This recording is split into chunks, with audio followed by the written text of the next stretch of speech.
جی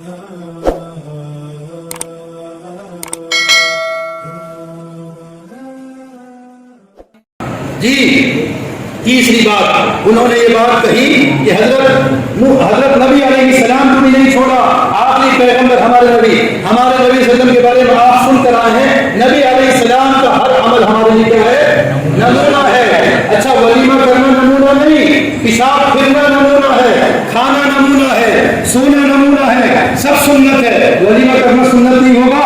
انہوں نے کہا ہمارے نبی علیہ السلام سے متعلق ہیں اورنگ آباد کے اجتماع میں انہوں نے یہ بات کہی کہ نبی علیہ السلام نے جتنی شادی کی ہر شادی میں چھوارا، پنیر، کھجور بانٹا، ایک شادی میں گوشت روٹی کھلائی، اس لیے تکلیفوں کا سامنا آپ کو اٹھانا پڑا، وہ کس کے؟ حضرت زینب کی شادی میں۔ کیا نبی کا، اور آگے کہا نبی کا عمل معمول کے خلاف ہو، کس کے؟ معمول کے خلاف۔ بتائیے نبی کریم صلی اللہ علیہ وسلم کا کوئی کام خلاف معمول ہوگا؟ جی گوشت روٹی کھلائی تھی، گوشت روٹی کھلانا بھی عین سنت ہے ولیمہ میں، ولیمہ الگ چیز ہے اور چھوارے بانٹنا الگ چیز ہے۔ انہوں نے دونوں کو سمجھ نہیں پایا، ولیمہ اور چھوارے بانٹنا۔ چھوارا کب ہوتا ہے بھائی؟ نکاح کے فوراً بعد، ولیمہ ایک دن کے بعد ہوتا ہے، رات گزارنے کے بعد۔ انہوں نے سمجھا نہیں تو کیا کہہ دیا جی کہ نبی علیہ السلام کے عمل پر اعتراض کیا، کیا ولیمہ ہے نبی علیہ السلام نے کیا اور یہ سنت ہے، حدیث میں ثابت ہے، وہ کہہ رہے ہیں نبی علیہ السلام کا کام معمول کے خلاف، سنت کے خلاف۔ بات مانیں گے؟ نبی پر جو اعتراض، آخری نبی پر اعتراض اٹھائے، آخری نبی پر اعتراض اٹھائے، اس کا ایمان، اس کا عقیدہ کتنا مضبوط ہے؟ بولو بھائی صحیح، مانیں گے؟ جی اسی طرح انہوں نے یہ کہا قرآن میں کہ اصحاب کہف کا جو واقعہ بھی سنایا تھا، کہ اصحاب کہف کا کتا نہیں تھا، شیر تھا۔ آپ قرآن ترجمہ والا اٹھا لو، سورہ کہف 15 پارہ میں ہے، اس کا آیت کھول کر دیکھ لو، وہاں کتا لکھا ہے کہ شیر۔ ابھی بھی کھول کر کوئی دیکھ لو، وہ کیا تھا؟ جو کتا جنت میں جائے گا وہ کتا تھا یا شیر تھا؟ انہوں نے کہا وہ شیر تھا۔ قرآن میں بھی منمانی چلے، بات مانیں گے ان کی؟ ایسے آدمی کی بات مانیں گے؟ نہیں مانیں گے۔ کیسے مان لیں گے بھائی قرآن کے خلاف؟ انہوں نے ایک بات یہ کہی، انہوں نے ایک بات یہ کہی، دھیان سے سنیے، انہوں نے ایک بات کہی کہ جتنا کیمرے والا موبائل جو حضرات جیب میں رکھ کر نماز پڑھتے ہیں، میرے نزدیک نماز نہیں ہوگی۔ جو کہتے نماز ہو جائے گی وہ برے علماء ہیں، ایک نہیں دو مرتبہ علماء سو ہیں، علماء سو ہیں، علماء سو ہیں، برے علماء ہیں۔ بتلائیے دنیا کے سارے مفتیان کرام، علماء کرام کہتے ہیں کیمرے والا موبائل جو رکھو نماز ہو جائے گی، کیونکہ اس میں کوئی نماز کے نہ ہونے کے لیے شرائط نماز کتنے ہیں؟ 7 ہے، 7 شرائط نماز میں سے موبائل نہیں رکھنا نہیں ہے، بدن کا پاک ہونا، کپڑے کا پاک ہونا، موبائل پاک نے ناپاک، پاخانہ لگا ہے، پیشاب لگا ہے، خون لگا ہے، قطرے منی لگا ہے، کوئی گندی چیز لگی ہے کیا؟ موبائل جب ناپاک نہیں ہے، لوہا یا پلاسٹک ہے، تو نماز جیب میں رکھ کر کیوں نہیں ہوگی؟ سب علماء کہتے نماز ہو جائے گی، یہ کہتے ہیں نہیں ہوگی میرے نزدیک۔ حالانکہ ان کے تبلیغیوں کو بھی دیکھو کیمرے والا بڑا بڑا موبائل کر کے نماز پڑھتے ہیں۔ جی ارے بھائی ہے نہیں ہے تو کیمرے والے موبائل میں نماز ہو جاتی ہے؟ انہوں نے کہا نہیں ہوگی، جو کہتے ہو جاتی ہے وہ یہاں پر تمام دنیا کے علماء سے ہٹ کر نیا مسئلہ بتایا، نماز نہیں ہوگی، اور جو کہتے ہیں جائز ہے انہوں نے ان پر تنقید کی کہ برے علماء، برے علماء۔ بات مانیں گے ایسے آدمی؟ جی بات مانیں گے؟ اسی طرح انہوں نے یہ کہا حرمین شریفین کے بعد سب سے مقدس جگہ کون سی ہے؟ مدینہ۔ سب سے مقدس جگہ مکہ مدینہ کے بعد مرکز نظام الدین ہے۔ بتاؤ کیا بیت اللہ شریف اور حرم شریف کے بعد سب سے پاکیزہ جگہ کیا ہے؟ بیت المقدس ہے، بیت المقدس ہے نہ نظام الدین ہے؟ انہوں نے کہا نظام الدین سب سے مقدس جگہ ہے۔ بات مانیں گے ان کی؟ انہوں نے ایسی بات کہا جتنے علماء حفاظ پیسے لے کے پڑھاتے ان سے پہلے، اور ان کے زناکار لوگ ان سے پہلے جنت میں جائیں گے، بدکار زناکار لوگ ان سے پہلے جنت میں جائیں گے۔ بتاؤ علماء اگر ایسا ہی کہا جائے کوئی امام رہے گا؟ بغیر پیسہ کے امام رکھو، ایک ٹائم کی نماز ہوگی، دو ٹائم کی نہیں ہوگی، مسجد ویران ہو جائے گا۔ بغیر پیسہ کے اگر کوئی مدرس پڑھائے تو 2 دن پڑھائے گا، 6 دن نہیں پڑھائے گا، بھائی ہوگا نہیں ہوگا؟ تو پس پردہ مسجد مدرسہ سب کو ویران کرنا، جی تو ایسا آدمی کا ساتھ دیں گے؟ دارالعلوم دیوبند میں یہ سب بات دیکھ کر اس میں فتویٰ دیا کہ اگر ان کی باتوں کو روک تھام نہ لگایا گیا، ان کے ساتھ چلا گیا تو آگے چل کے جماعت تبلیغ ایک گمراہ فرقہ ہو جائے گا۔ گمراہ فرقہ کون کون بنانا چاہتے ہیں؟ بتاؤ، گمراہ فرقہ کون کون بنانا چاہتے؟ کوئی نہیں چاہتا۔ جب جماعت تبلیغ کو گمراہ فرقہ بنانا نہیں چاہتے تو ہم ساتھ کیوں دیں گے؟ ساتھ دیں گے تو گمراہ فرقہ بنے گا اس جماعت میں، تو گمراہ فرقہ بنانا کوئی ساتھ دینا نہیں چاہتا، اس لیے کہ ہم گمراہ فرقہ بنانا نہیں چاہتے۔ کیا ہم ساتھ ان کے ہو کر کے ان کہتے ہمارے ساتھ آ جاؤ، کیا ہم ساتھ ہو کے گمراہ فرقہ بنانے میں ساتھ رہیں گے؟ جی رہیں گے بھائی؟ بتاؤ۔ اس لیے میرے بھائیوں دوسری بات انہوں نے یہ بات، دوسری کیا؟ قرآن حدیث میں غلط تشریحات تفسیریں منمانی کرنا، یہ تھوڑی بات میں نے پیش کی اور بھی بہت ساری باتیں۔ تیسری بات جو کام کا نہج اور طریقہ چلا آ رہا تھا حضرت مولانا الیاس صاحب، مولانا یوسف صاحب، مولانا انعام الحسن صاحب کے زمانے سے اس میں انہوں نے چینجنگ کر دی۔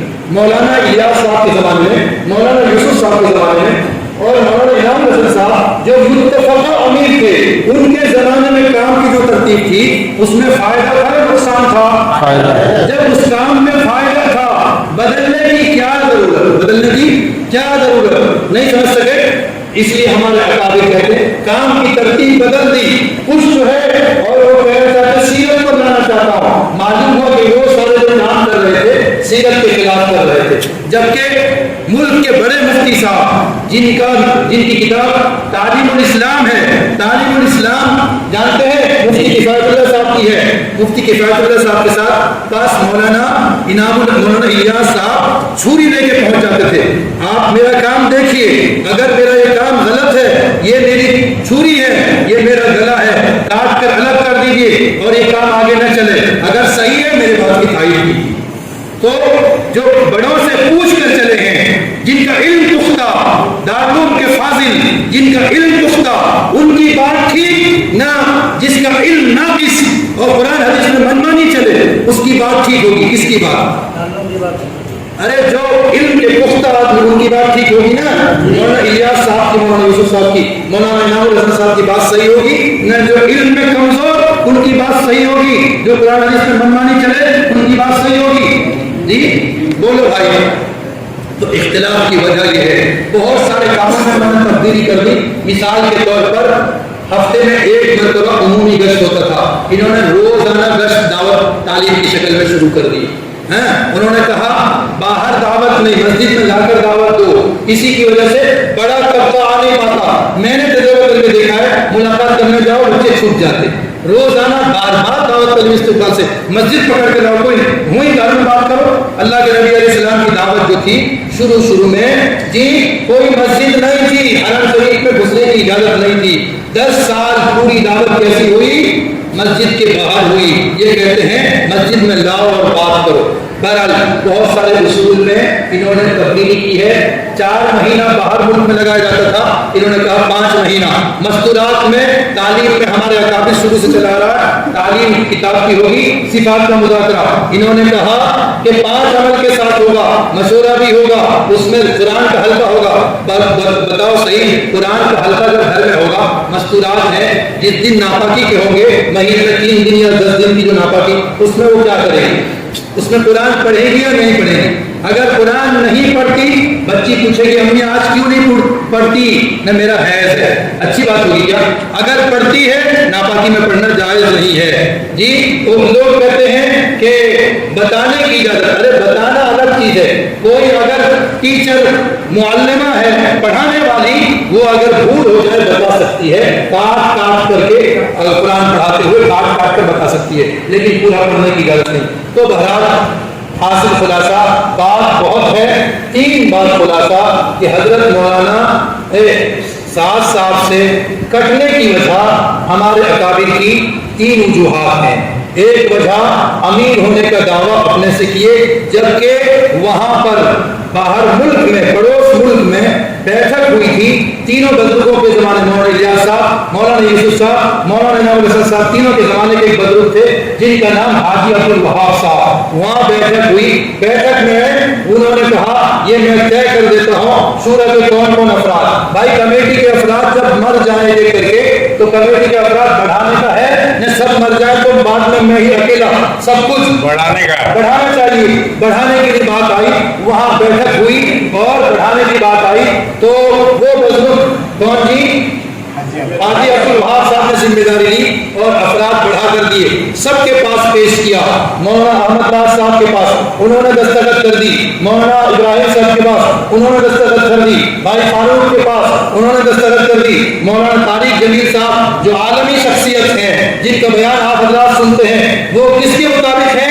پرانے اکابر کے طرز پر کام کر رہے ہیں. پورا پڑوس ملک بھی پرانے اکابر کے طرز پر کام، تقریباً 200 ملک میں سے 150 سے زائد ملک پرانے اکابر کے طرز پر کام کر رہا ہے. صرف یہی پر آپ کو ملک میں دکھ رہا ہوگا چونکہ یہی نظام الدین ہے تو اس لیے دکھتا ہے کہ زیادہ آدمی اسی طرف کے ہیں، ورنہ پوری دنیا میں کام جو ہے شورائے نحس سے ہے. آپ بھلے کرو نہ کرو شورائے نحس سے پوری دنیا میں کام. آپ باہر نکلو گے تو معلوم پڑے گا. سمجھ میں آ رہی بات؟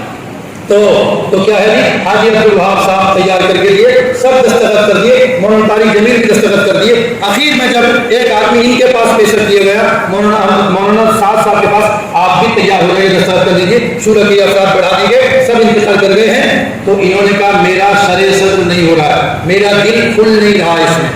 سب کا دل کھل گیا، ان کا دل کھلا نہیں. کیا مطلب؟ دل کے اندر کچھ تھا میں حضرت بن جاؤں. ارے سمجھ میں آئی بات؟ ایک واقعہ سناؤ ختم ہو جائے گا. حضرت خالد بن ولید رضی اللہ عنہ صحابی ہیں، وہ جس جنگ میں جاتے مسلمان کو فتح نصیب ہوتی. ٹھیک ہے، حضرت عمر نے خط لکھا، لوگ سوچنے لگے خالد سے ہوتا ہے سب کچھ.